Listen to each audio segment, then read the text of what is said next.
What's up, guys, and thank you for stopping by the channel. Today's project is this Poulan Pro pole saw, and the problem is that after every use it got more and more difficult to start until finally it didn't start at all. Let's take a good look at it and find out what's wrong and fix it.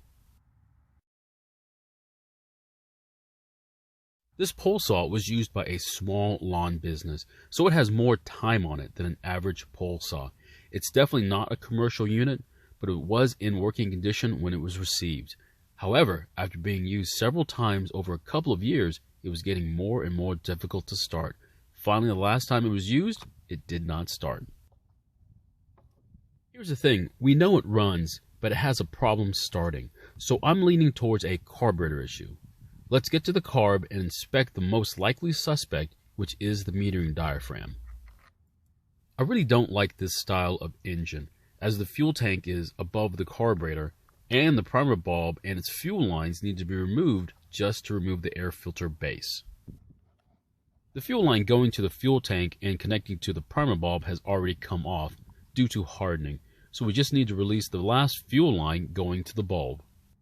The primer bulb itself is still in great shape, so it must have been changed out at some point. Here's a quick rundown of the fuel lines. The first line is the return line that goes from the tank to the primer bulb. The second line is the line going to the carburetor and the primer bulb. And the last line is the fuel filter line from the tank and connects to the carburetor. And luckily for us, the diaphragm is facing us, so we don't even have to remove the whole carburetor. We just need to remove the plate covering it. So here's the metering diaphragm, and the first impression is it looks good, but it appears to also be slightly deformed. This is more likely causing our problems. Let's remove it and take a better look at it.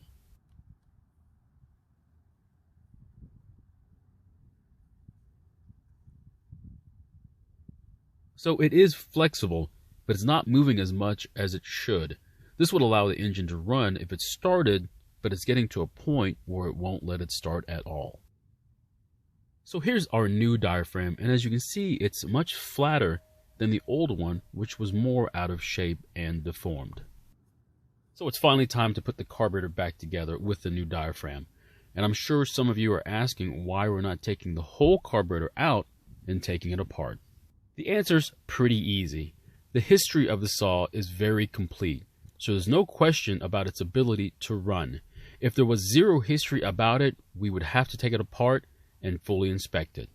And since the fuel lines are getting really stiff, we are going to replace them, but we're going to do it one at a time so we don't get confused. So at this point, I already pulled the short line from the bottom of the fuel tank, which was the return line, and I have some new fuel line here which I'll cut at an angle and push into the bottom of the tank. And then once you've done that, reach into the tank with some pliers and pull out the line and cut off the angle piece.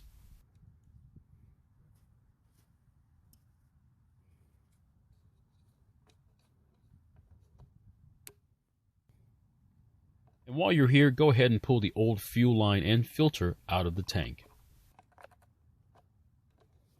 The fuel line is becoming hard and less flexible, and it's more than likely due to the ethanol in the gas. Now get the fuel line for the fuel filter, which is a smaller size. Cut it at an angle like before and insert it into the bottom of the tank.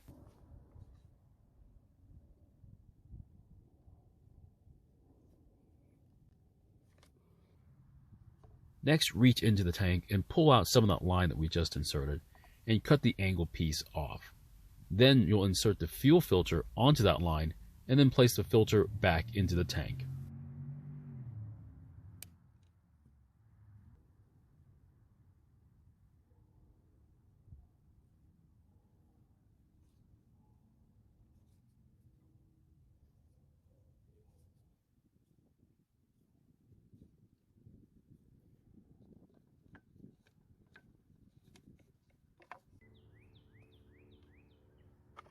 Now you can cut the fuel lines to length. It's okay if the fuel lines are a little longer than they need to be. You can always cut them later.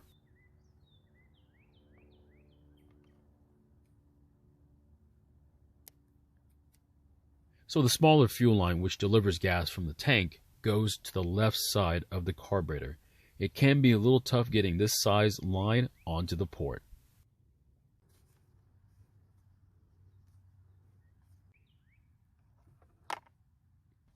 So the other larger line from the fuel tank goes to the longer port on the primer bulb, which is still attached to the filter base.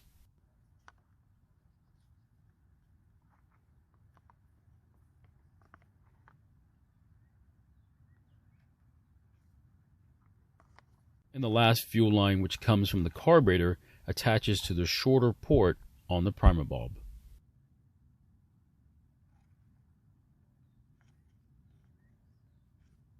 And once all the fuel lines are finally attached, it's now time to install the carburetor and the filter base to the engine. Be careful with the fuel lines, as they could interfere with the throttle and choke mechanism.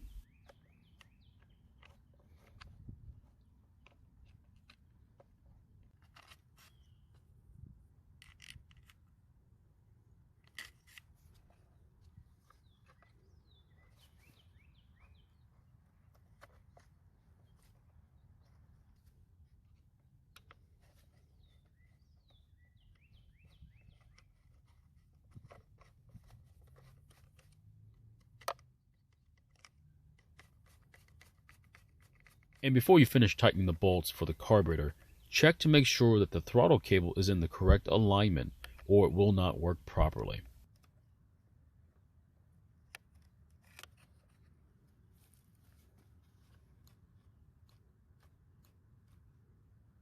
Once you confirm that the throttle cable is working properly like it should, finish tightening the bolts for the carburetor.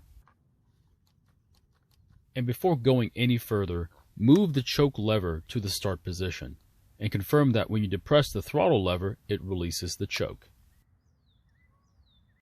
So the foam air filter is beyond gone, so we're not going to put this one back in until I get a new one. We're only going to be starting it, so the risk of engine damage is minimal. So it's finally time to put the mixed gas into the tank and replace the gas cap. Let's prime the fuel system and hope that the bulb fills up with gas.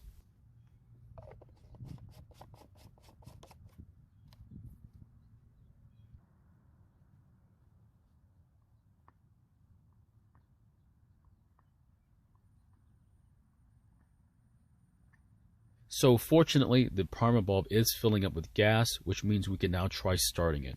I'm going to try doing the least amount of editing for the startup to try and show you exactly what happens.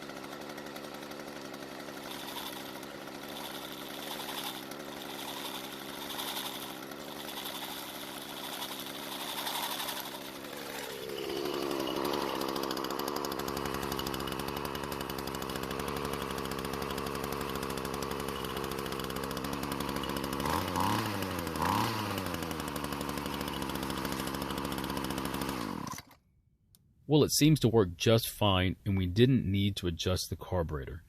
The thing is, this pole saw usually doesn't see a lot of action these days, so it's best if we empty the fuel tank and then run it dry before putting it up.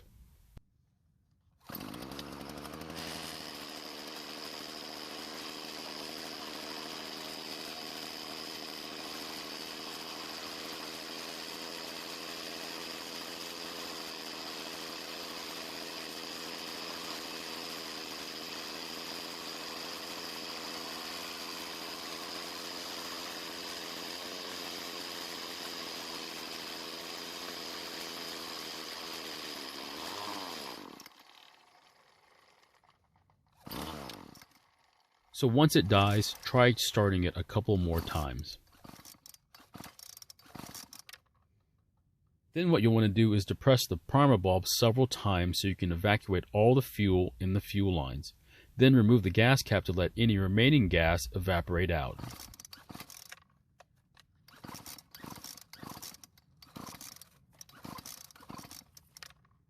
So my question to you is, do you want a pole saw in your lineup of power tools? I very rarely see pole saws around, and I'm guessing it's because most people don't want them. Although the best part of this Poulan is that you can put attachments on it, so it doesn't always have to be a pole saw. Thank you for watching. I really appreciate your time. Please feel free to ask any questions, and I hope to see you in my next video.